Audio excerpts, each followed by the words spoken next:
Hey guys, Team Trekyards is back with another Discovery breaking news thing. I'm Captain Foley, I'm Colin Cockings.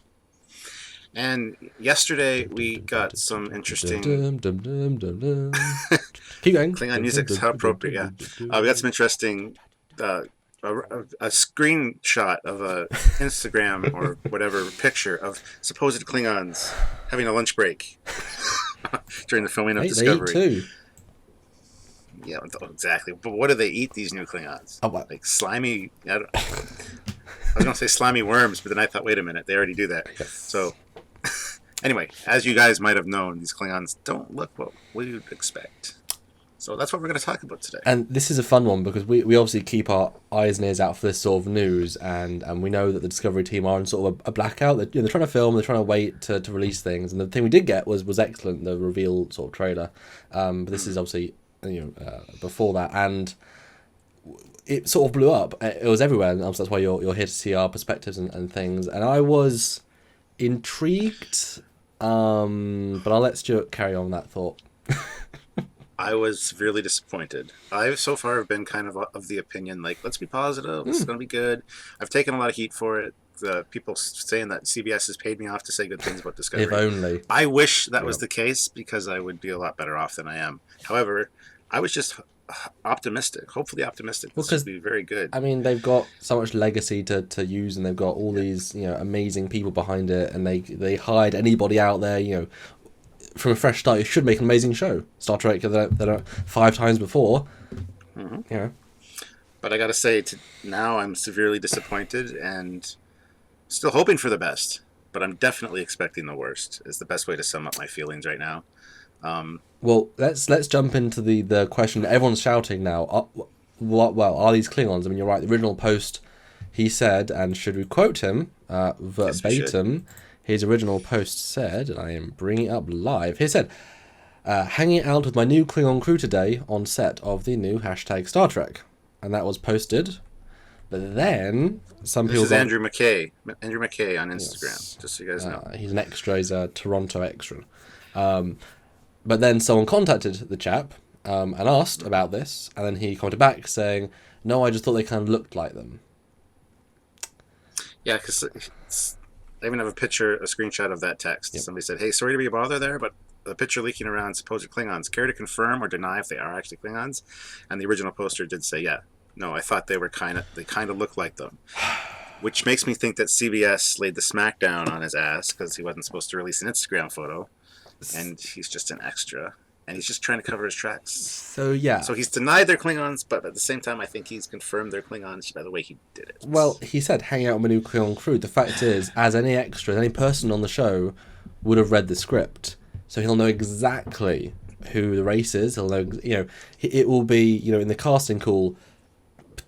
Once he gets past that thing, Klingon extras, and when they do costume fitting, they'll say, "Oh, this is a new Klingon outfit." Every part of the way. They don't keep the extras on production. They've already signed the NDA. Well, they should have. They know exactly what's happening, and they might. Maybe the main actors don't read all the scenes they're not in because they've got other things to do.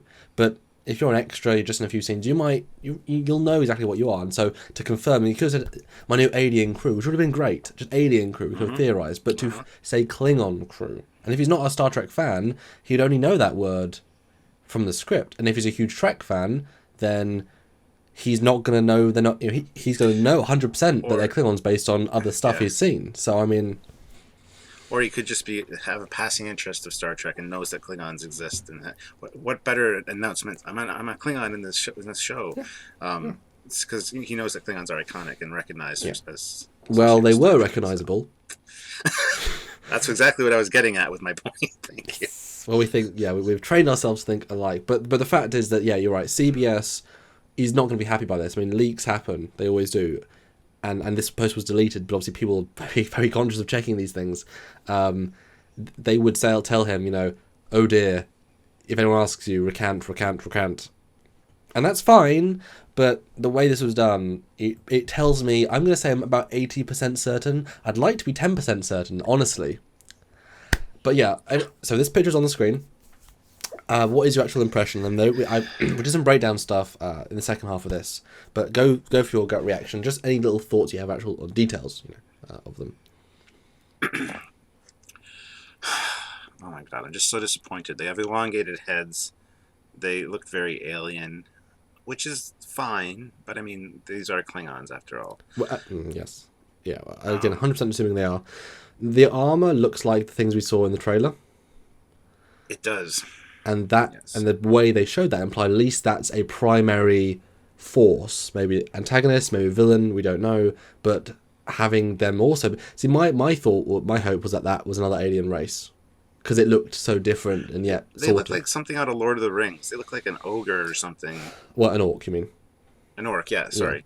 I don't know. They don't say Klingon, and that's sad. But the armor is reminiscent of the Klingon armor that we know of. So now this is also presumably the extra set, as in the extras dash set. So all the hero people, these could just be the guys running down corridors with guns, and therefore the detailed makeup doesn't need to be as much. The heroes could have the ridges, or this could be, and then we'll talk about theories in a minute. They could be the lesser sect because they're just the army, therefore less recognizable. I mean, you mentioned off camera Remans and Romulans. I'll let you throw out that possibility. Yeah, it could be that they're from another system, an offshoot of the Klingons, either from another system or the other side of the planet, as somebody suggested in one of the posts I had read. And so they're like the Romulans and the Remans. They're related, but they're different. And what you're saying there about them being extras running through the hallways of the ship per se, is interesting because in Starfleet battles and stuff, we know that the Klingons use slave labor on their ships. Yes. So are these in fact not Klingons or a subrace of Klingons that are specifically engineered perhaps to maybe be slaves? I'm hoping that this is the case. I really hope that. Oh my god. I'm so disappointed. I'm trying everything to be positive and come up with theories that make sense in canon. Yeah, I mean, one thing that Star Trek Online does that's interesting is the Klingon Empire has accumulated, oppressed, suppressed, the Gorns and the Orions. They're still part of the Klingon Empire. So these could be, as you said, but a secondary race that is part of the Klingon Empire. And so while they are Klingons, I mean, they're not Klingons, but Klingon Empire, I mean, you could, I guess, make that jump, and then the armor would fit the other people and them, maybe, but maybe they're an alien race that have been genetically altered with Klingon DNA, hence giving them like the ridgeline, but it's different. Okay, well, I feel like there's two elephants in the room here, which we might as well just say. So first of all, while you don't see many people's front of his heads, you do see that one guy on the left. He has almost no ridges. So first of all, they've lost the Klingon ridge. Now, we'll talk about TOS in a minute, but we're just saying the obvious. He has no ridges, which is the Klingon default. There's no hair, which is the Klingon default. And now they have, like, spiny back thing, which, again, they could theoretically be on Klingons with hair behind it. And again, we'll talk about Chang in a minute. But it looks very odd. And if you showed this in a lineup, if you took a alien from Andromeda, from Babylon 5, from, not Battlestar, but, Stargate, from all these things, and then put this next to a Klingon, nobody would say this was a Klingon. They would say, oh, it looks like, I mean, on Facebook, you've seen multiple posts saying, this looks like this race from this show, this race from this show. Klingons have a distinct look that has resonated with people, that's stayed relatively consistent since its rejuvenation in the motion picture, and that's part of the reason it feels Klingon still. So as soon as you change that, it just becomes generic alien number 3, and that's why I said to somebody on Facebook, I said,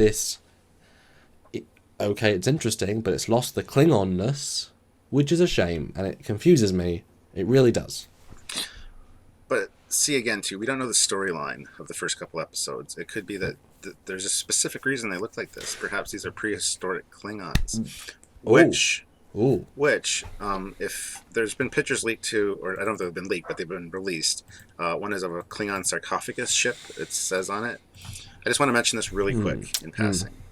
So what's the history of this then? Because I really didn't know much about this. I didn't know either until I started reading one of the discussions online, and it linked to this, and it says right on it, Klingon sarcophagus ship. So I don't know if it's specifically from Discovery. It's very alien again. It doesn't look Klingon. But the term sarcophagus got me thinking. We know that sarcophagus is from ancient Egypt, or thousands of years old. Perhaps this ship is just that, thousands of years old. Perhaps it's a species that came to Kronos and seeded the Klingon people, and the Klingons evolved from that. Maybe the ship was in Lake Andromeda, stuck in the gravity well of a black hole, frozen in time, and Discovery finds it.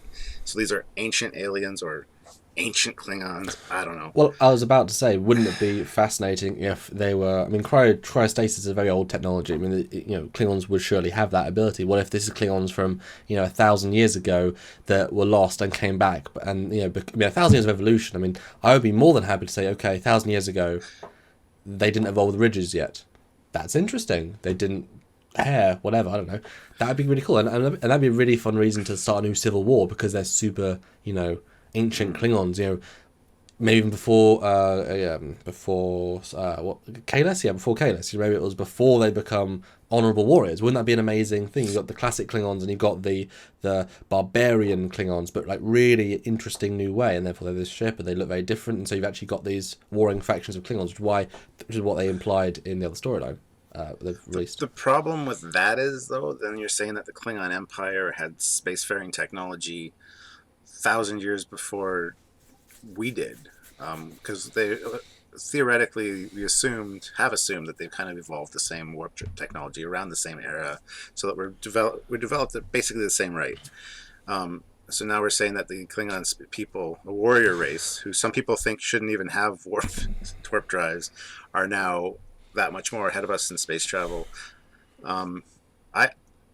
I don't buy that. I do think maybe an alien species that is in some way tied to the Klingons, that is thousands of years old, like ancient astronaut Klingon theory. You never know. Hey. I certainly agree that would make, especially since the look is a 100% not Klingon. I mean, nothing here is Klingon. So I mean, it would make way more sense to have a, although it does say Klingon ship, which sort of defeats the purpose of it anyway.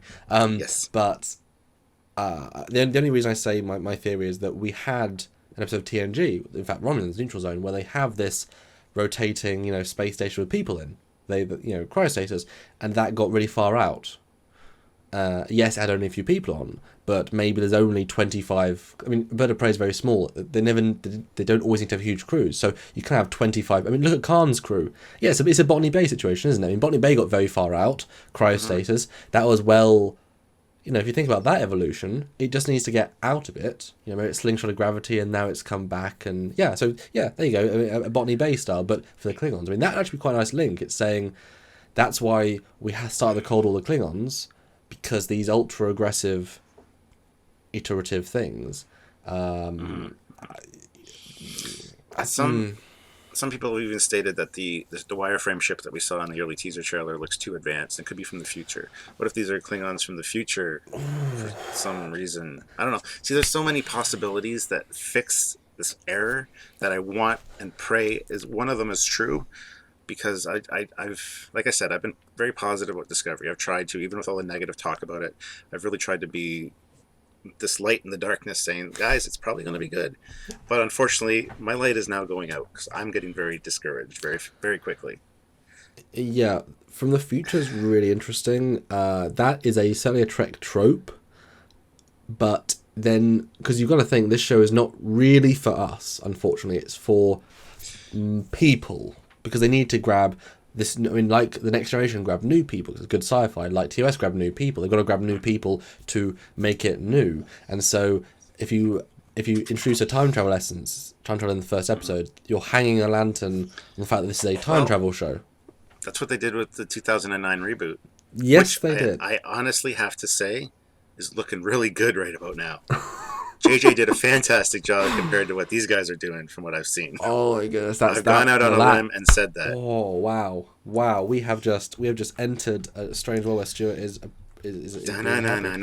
Well, I will then say let's cut straight to the other, because this is a big tangent. The other obvious elephant, the J.J. Abrams 2011 was Enter Darkness. I don't remember those Klingons. Now, on Kronos, they're definitely Klingons.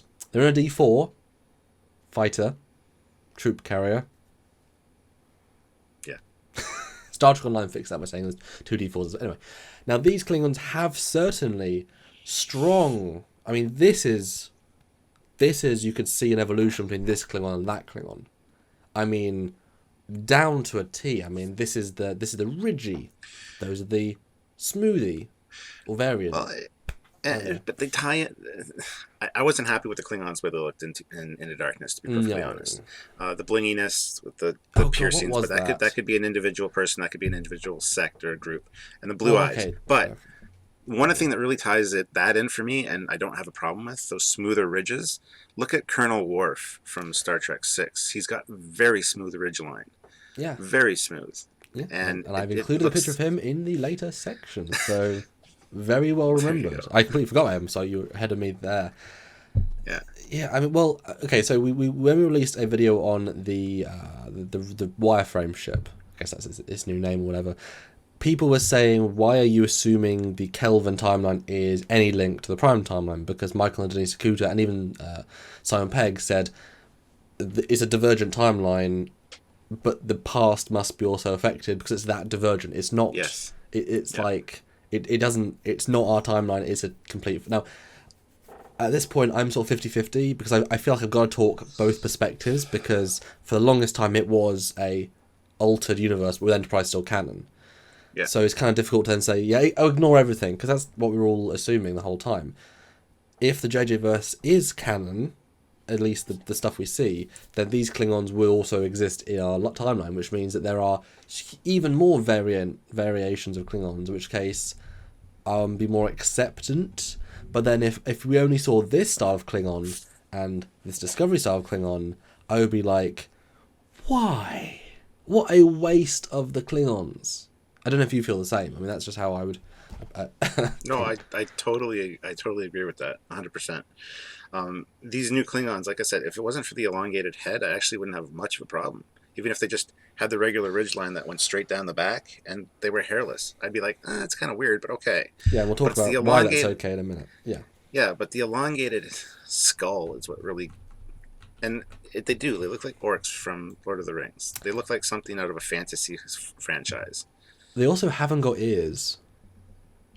One comment had stated that they have like pointy ears, and you can kind of see it on the one guy. They have ear holes. I mean, there's no space. And it's a super low resolution image, but you can see its ear. It's as if our ears are in line with our skin and just poking out. There's no Klingons are humans with makeup. You understand that, right, guys?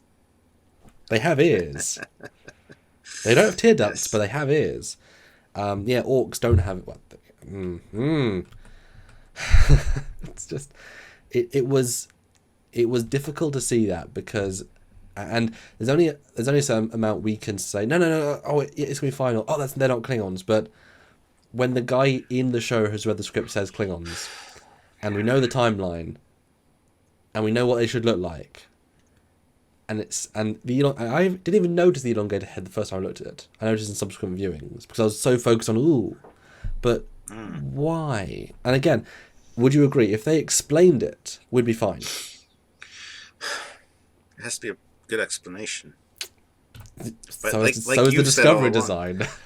Yeah, but like you said all along, if they're going to reboot the series, let's start from the beginning, saying this is a rebooted universe. This is not tie in any way with Prime Timeline, TOS, Enterprise, anything.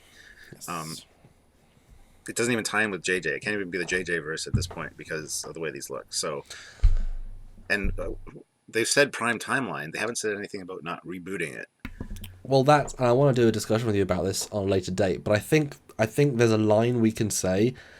The Prime Timeline is a series of events. You can still reboot the Prime Timeline, but still keep the series of events, if that makes sense. So it's saying, this is what happened, but from now on, we're rebooted. JJ was a weird, iterative sidestep, but you could sort of say that, and then everything was different, but the NXO one sort of still happened. All these things, we know what happens. Captain Kirk's around. Just say that. First episode.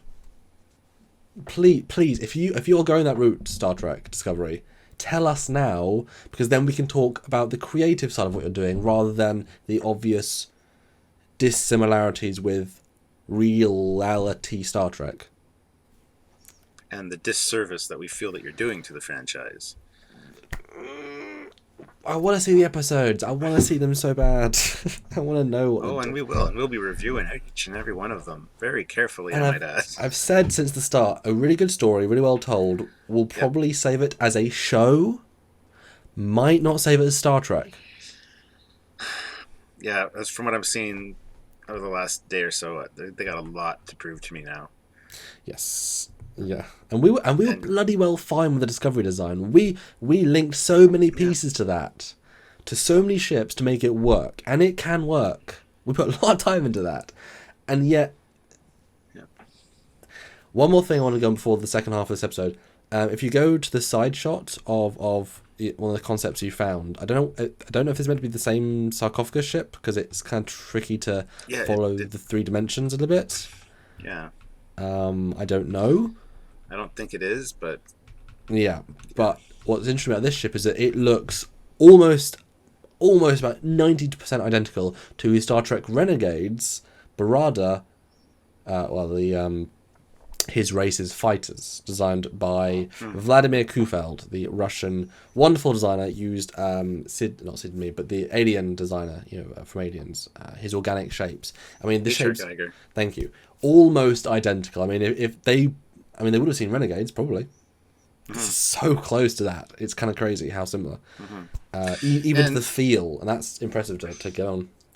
Well, what the sarcophagus ship too, even from the teaser trailer where you see them building those large arches, yes, it almost looks like those are the interior of the ship. We've seen some productions stills as well of like almost like a cathedral stained glass window, almost with like arches, which kind of ties in with the sarcophagus theme and maybe being something ancient.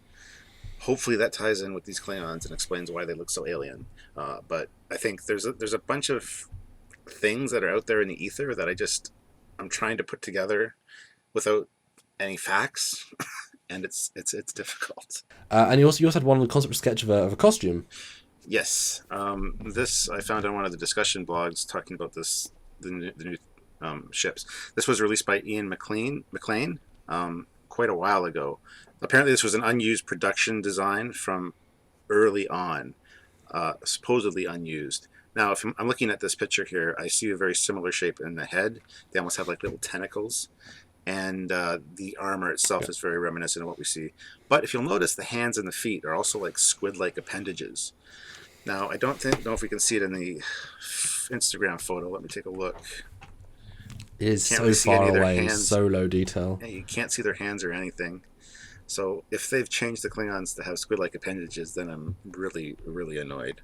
But you can see the similarities between this production drawing, which says Klingon Captain on it, by the way, and the Klingons that we just saw yesterday. Oh my God, I'm gonna cry, Samuel. And you guys know we're big Star Trek fans. We're very fair. We're trying to be very open, very fair. Like I said, to everything, and it's tricky because canon isn't. The whole video on is canon important, and yes and no. But if you're going to call it Star Trek and want us to watch as Star Trek fans who understand this amazing tapestry that's been forged and somehow stays so consistent. 50 years of Star Trek. It's incredible how consistent it is for a television show. It's amazing. And so when you even the inconsistencies can be explained away and retconned, which they've done in canon in some cases. Yeah, and they care enough. And you talked about like Doug Drexler and people who have been fans, who were at the later shows, who are fan of the early shows, love and for the vision. And then to see stuff that hopefully will not be canon, so we don't have to force in stuff just like J.J. Abrams, who said, let's make it look different. Let's make it not be what it should be, and then make it fit. And it's like, that's not what it should be. And it honestly, it's damaging not the memory, but the life force. It's like there's a certain amount of living Trek because it's organic. And then you suddenly throw in this black ink into this beautiful rainbow and you say, this needs to be there. And it's like, but it doesn't work. But speaking of Trek canon, let's go to a positive thing. Now, I want to talk about the evolution of Klingon design, I guess in mission briefing format, just to show this is the chronological-ish evolution. Now, I will point out that the last picture is going to be the Klingons we see, and there are some similarities for them to people in this list. So, that is interesting. Yes. But the first chronological Klingon, we see... So Stuart followed me on this. So, the first Klingons we see are Enterprise, and that's the canonical first Klingon. They look super TNG. They went super TNG. The costumes are different, but the look is the same. Full ridges, bushy hair. Well, yeah, because TNG is the definitive Klingon, after all. It's and what we've seen the most of. So. And these are perfect Klingons. Just Yeah. yeah, perfect. Then augment virus happens, which is the interesting side note to history. Suddenly, all the ridges go. They've still got the hair, still got the bushy, but boom, they now look like humans. In the story, they say specifically some of the population, and so not, it's not like the High Chancellor. It's a few worlds, it's a few crews, but they did say that interbreeding has to happen, and so this will affect generations to come, which is the interesting saving grace of where these new Klingons might be, because they could be in between these steps of regathering the look and feel of a Klingon. We'll go into that a little later. Then TOS. Now we're in the. This is the two bits. The two we looked at previously. Those are the pre-discovery. This is post-discovery by 10 years. So now we have bushy, brown, I guess, short hair, but hair, and no ridges, and that is TOS. Now, why were they this human-looking in the reality of the universe, Stuart? Well, because of the virus in Enterprise. No, I meant in reality. Reality. Oh, because it was made in the 60s, and yeah, they just blackfaced them up, basically, and added some extra hair. And, yeah. But hey, Enterprise explained it. Awesome. But the fact is, the next picture is actually Klingons from the Voyager episode Prophecy. Now, they were in command of a D7. D7s only existed as functional ships, really. Fair to say, in the TOS-ish time. Even though in the episode it looks very Katinga-ish. Well, they use the Katinga 3D model. Yeah, it's exactly, because I know people are going to call us out on that. Yeah. It's called a D7, but due to model issues, it was a Katinga. But anyway, it's supposed to be a D7. And they were in stasis for a very long time, so I'm pretty confident to say, and obviously they're in TNG garb because that's what they had, but I'm pretty confident to say these are also TOS-ish era Klingons. As you saw in the fan film Katoomba, there are both smooth heads and ridge heads, as it would be the entire thing, which means you're going to get the whole spectrum in between, which is fine, as it should be. And Discovery, if they're following strict canon, you'll have... Actually, it'll save the makeup costs. Just humans with a bit more bushy and full Klingons. Yeah. That's what canonical should be. I don't think they'll do that, but... No. And then you take us into this next one, because this is a funny old one. Well, the next one is from Star Trek: The Motion Picture, and this is Mark Sarek, who played Spock's dad, and also Mark Leonard, who played Mark Sarek. Leonard. Sorry, Mark Sarek. Freudian slip there. Yeah. Who also played the Romulan commander from Balance of Terror and Spock's dad. So he was also a Klingon as well. Way to play the three major races in Star Trek. Anyway, so this makeup was actually done by Steve Neal, who we've had on the show before, and it was more like a pie crust. And this is the first time we had seen ridged Klingons in Star Trek history as far as release dates go. So the other ones that we talked about in Enterprise and stuff, they were produced much later, but set earlier. But Stuart, they're not Klingons. They have ridges. That's weird. They can't be Klingons. Now, okay, yes, they had money. I'm sure if the internet existed at the time and we got leaked photos of these guys, people would be like, that's not the Klingons I remember from TOS, and that would be a huge thing. You guys are right. You guys are true. It's fair. It's fine. It was a strange reboot. Yes. But hey, boy, well, he looks a bit weird. They improve. But the idea of it is so much better, so much more alien, and obviously the uniform is now the TNG. So this was the start of the Klingons as we know. But because Star Trek is this flowing tapestry, we saw them in Enterprise, the prequel series. Yes. And we explained why. So this is not an issue. This is, that's interesting. And if you'll something else that should be pointed out here, I don't know, not a lot of people know this, but we've talked to Steve Neal, so we do. That ridge line actually extends all the way back and right down to above the butt crack. So it's down the spine of the Klingon, supposedly. The makeup does extend to the back of the skull. It does get closer to the skull, but there is a visible ridge line. So that ties in with what we've just saw from Discovery.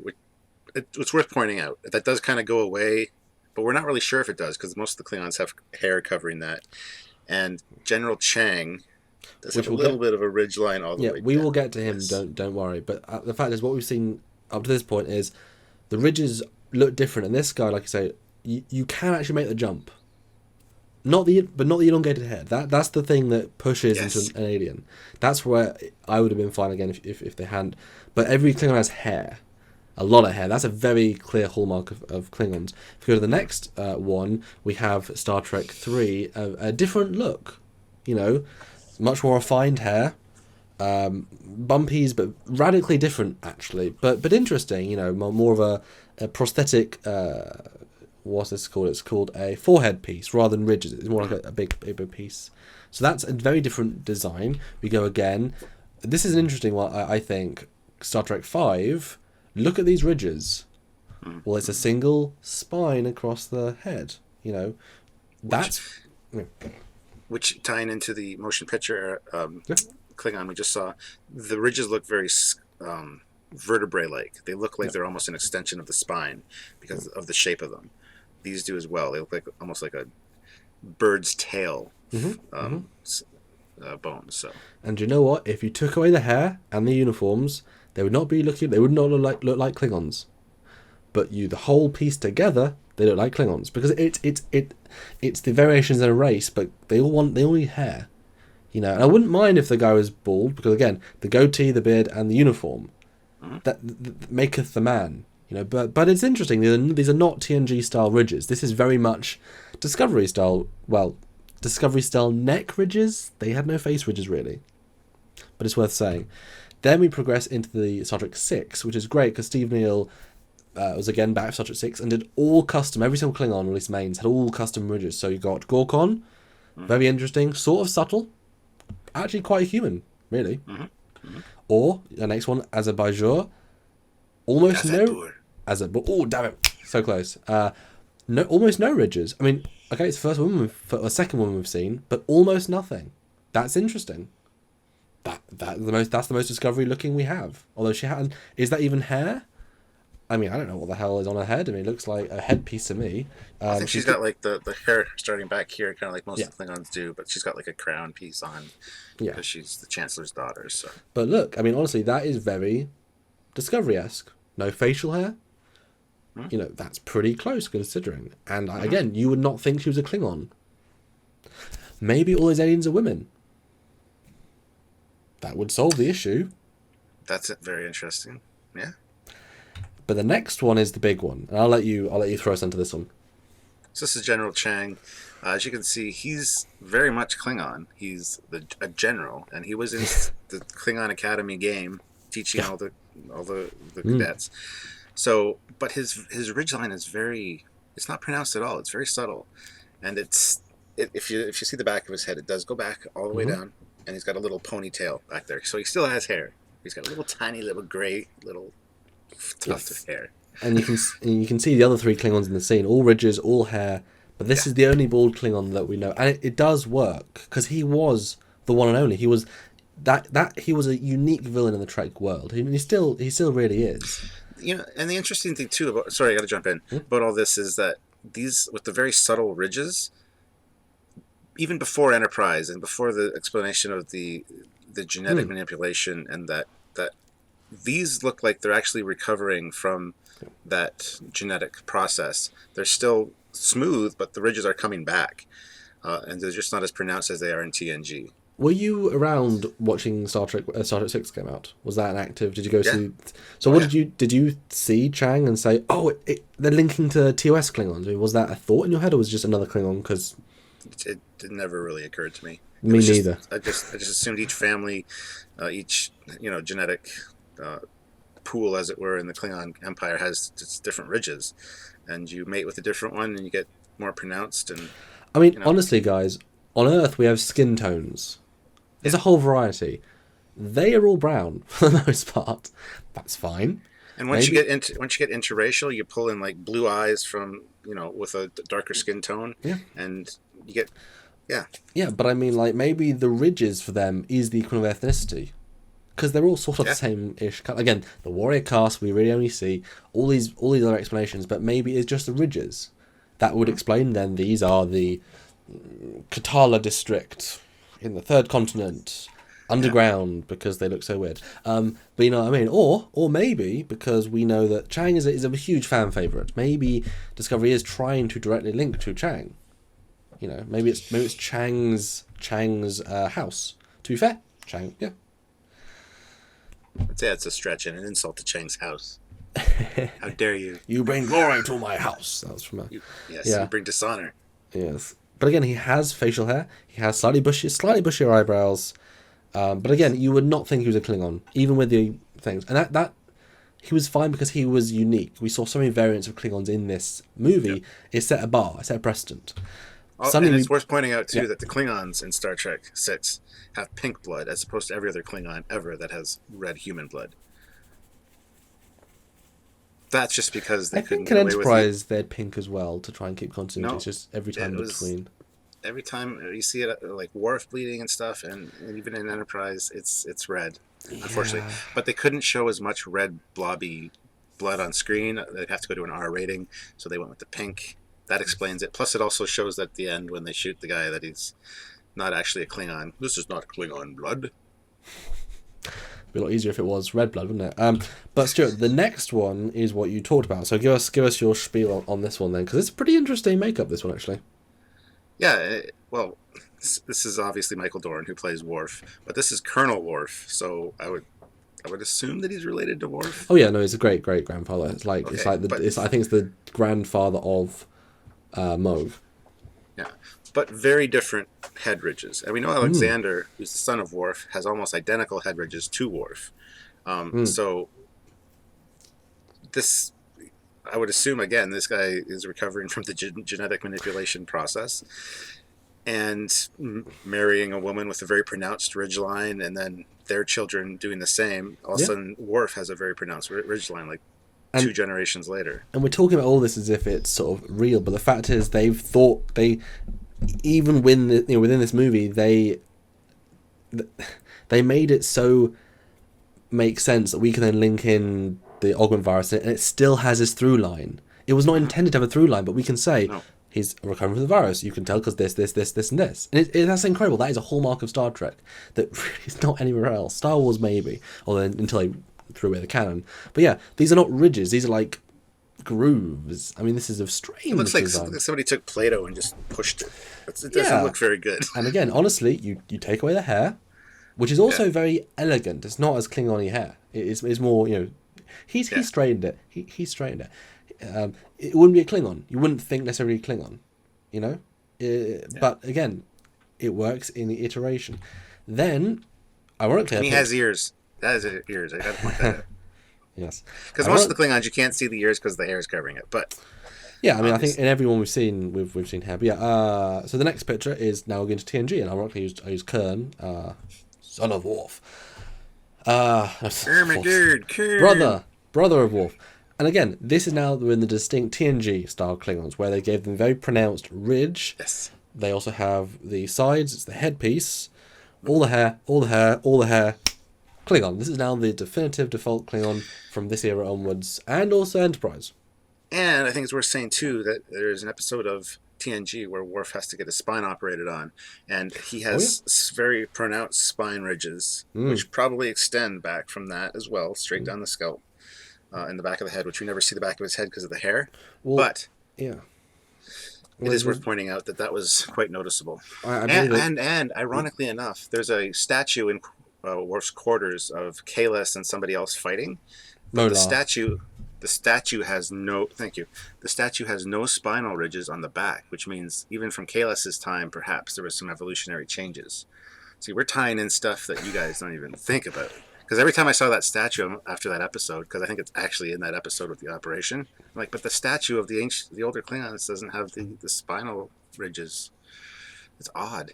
These are the things that I noticed, guys. They didn't tell the prop department. No. Exactly. I mean, there's one episode when Worf gets de-evolved into like a pincery creature, and that's meant to be super old Klingons. That's how they evolved from, which is incredible. But I believe their armor, like the body's now armored, and I believe they said their spine was now super armored, because I believe Klingons have their spine is part of their physiology. It's a reinforced thing. And so is their rib cage. There's an anatomy picture out there of the Klingons, and their ribs are very reinforced for strength. So that's and it's part of why there's a reason why they headbutt each other, because that's all bone. Yes. That's just armor. That's just It doesn't hurt that much, you know. But the next picture is another TNG, and again, this was the Klingon High Chancellor. Look how radically different his is. I mean, look at all that makeup. I mean, it's hugely different. And again, again, you take away the hair, you take away the facial makeup, or the facial actually beard, and you would think it's an alien from Voyager, let's say. You know, it could make be anything. It blue, it'd be an alien, just other alien. Yeah. Absolutely. But I think the hair and the uniform just makes it's a Klingon, obviously, but we're lacking hair. And the last picture of a person I've got is of Worf's nice lover, and again, very subtle. I think she's actually half Klingon. I think that's part of the storyline. So again, less, still noticeable. And if you took the makeup away, you can make her a Bolian, but with a spiny thing. There's other races that you could make her into without much change. Even Romulans start having things up there. You know, you can always have just a very ridgy Romulan. Yeah, and even B'Elanna, who's half human, her ridges are not as pronounced as well. So the last one on my tirade here is now back to the Discovery. So we've just looked through a lot of history of Klingons, and I think, how many times do we say, if you took it away, it wouldn't be a Klingon? So does that not invalidate our first 20 minutes of saying these are not Klingons? I mean, now we've had this, it's fresh in our mind. What do you think now? Because I think we've been fair to the canon and to it. What do you think now? Okay, as we've kind of discussed, take away the hair on most Klingons, you wouldn't think Klingon. I mean, the hair is very, very Klingon-esque, right? Or what if they just haven't got their wigs on? That could be that too. Well, why do the ridges though? But anyway, Chang does have a little bit of a weird shaped skull, a bit. So let's assume for a minute. Let's assume, as we've kind of talked about, that the ridgeline on all Klingons goes all the way back and down the spine.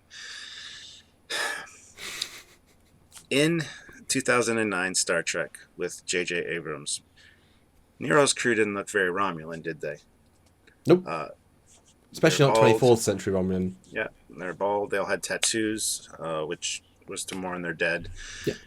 Could it be that this crew of Klingons is the same kind of thing? And a crew that is that's shaven all their hair. And maybe all the Klingon skulls are a little elongated, but we never see it because of the hair. Ooh.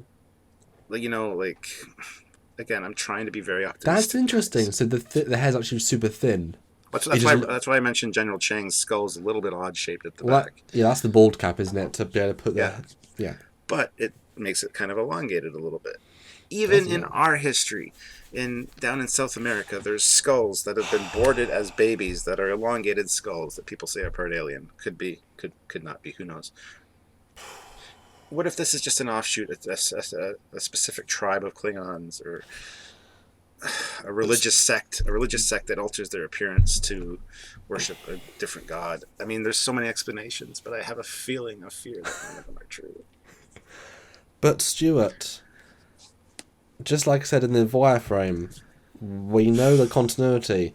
Why would they actively make a choice to make them not look like Klingons? Like, why not just make them look like Klingons and everyone was happy? Again, story reason. Take a possible story reason out. This is just aesthetics. Why? Because they got a team in that they wanted no prior knowledge of Star Trek, so that they could create something uniquely distinctive from every other Star Trek, so that they could start their own thing. That's kind of what JJ wanted to do. He wanted to take the TOS merchandise off the shelves so it doesn't get confused with his merchandise kind of stuff, because he wanted something new and different. I think that's what they're trying to do here, but I don't know why they would choose to do that. It's a bad decision. It's a bad decision. I also said to my mum, actually, when this came out, I said, Klingons are really easy to make up.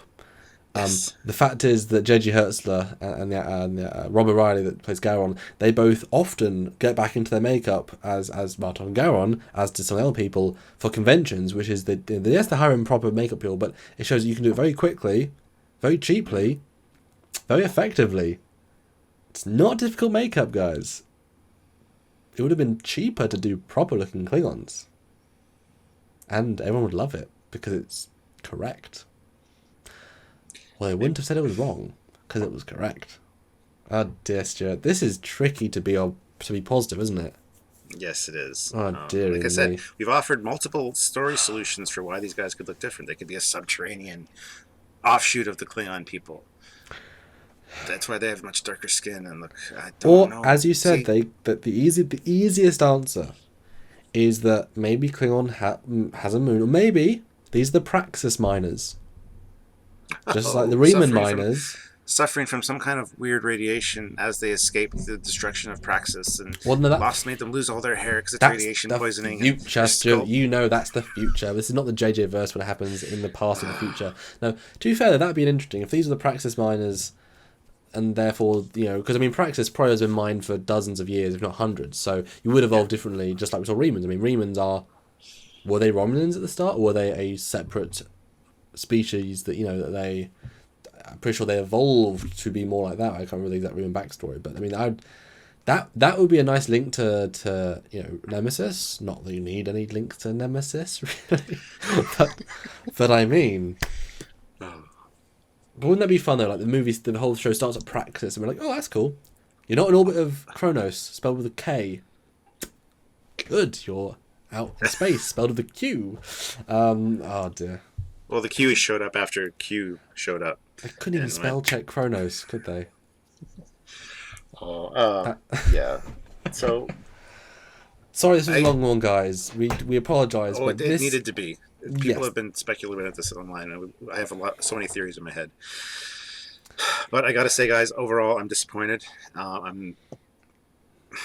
My enthusiasm level's gone down a few notches. I'm still going to watch it, which is obviously, no sad matter because what. we were buzzed by the video, despite Yeah. difficult to explain Alcars, weird uniform, ship that doesn't fit timeline. Despite all these things, we were excited. Klingons are very, very important. Very, And that's very assuming important. these are Klingons. But they you could imagine not if- be Klingons, guys. Could you imagine if they're not? If they're a totally Oh. different alien species, and this whole time we've been speculating about them being Klingons, and we're totally wrong? You know what? I'd love it. I said I would they shouldn't- too. I said they shouldn't. The armor shouldn't be Klingon.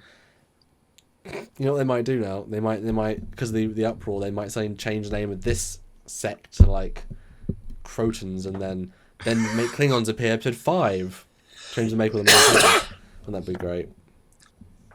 Yes. Mm. So I mean, I think- Renegades did it. They changed all the names of all the aliens. I can't stop now. I think what we learned from this episode was that you and I need to be doing new Star Trek. We need to be making new Star Trek. We need to be the creative minds behind a new Star Trek. That's what I think. Oh dear. I mean, we love you, Discovery. We love this new show. We really do. We want to love you. We want to love you. We are so eager to see something, and Good. we just want you to respect the legacy, but it isn't just respecting the ideals. That goes without saying. That's the default layer. That's the underground magma of the Star Trek world. Then you build the layers on top of it, and See, the interesting thing about the technology, you can explain more. Why does it not look like TOS? Oh, Andorian construction yard. Species, it's a bit tricky unless you go really far and say, well, they're this subsect. It's like, well, why not use real Klingons then? But to be perfectly fair, Yes. and I hate to bring up another point, but if a production photo leaked from Nemesis and you saw Ron Perlman in his makeup, and you saw like the Viceroy, and you saw Tom Hardy, and some comment was made about being on the Romulan ship, you'd be like, those aren't Romulans, either one of them. And we'd have this whole discussion yet again, going, why could this be? And then it's explained, one's a Reman and one's a clone of a human. You see what I mean? Leaked photos are unreliable, first of all. And there's also a disinformation campaign that a lot of people employ. Yeah, this could not even be from the set of Star Trek. They could just hashtag Star Trek or something else. Wouldn't that be embarrassing? No, we're going with what's out there, guys, and this is a big thing that came out. Yeah, but again, he said my Klingon crew. Mm-hmm. The guy didn't say alien. He didn't say extras. He was very specific. Are we done, Stuart? I think we're done. It's been a long one, guys, but it's been an interesting one. But Yeah. all I can say is I'm disappointed, but I'm hoping, as I said, I'm hoping for the best, expecting the worst right now. Star Trek is great at explaining things, and as I've said, I would have to do a supercut. Every time I say, as long as they explain it, make it make sense, it's fine. 'Cause that's what Star Trek is about. Yep. I think we're done. Anyway, guys, yeah, if you like the video, please click like and subscribe for more, because we're going to be doing, every time we get any little tidbit of Discovery breaking news, we're going to be here to talk about it, because that's what we love to do. We love to do it for you guys. So anyway, until next time, guys, I'm Captain Foley. I'm Carter Cockins. And we'll see you next time. Kapla. Yes. They still use the same language. I don't think they... Bye, guys.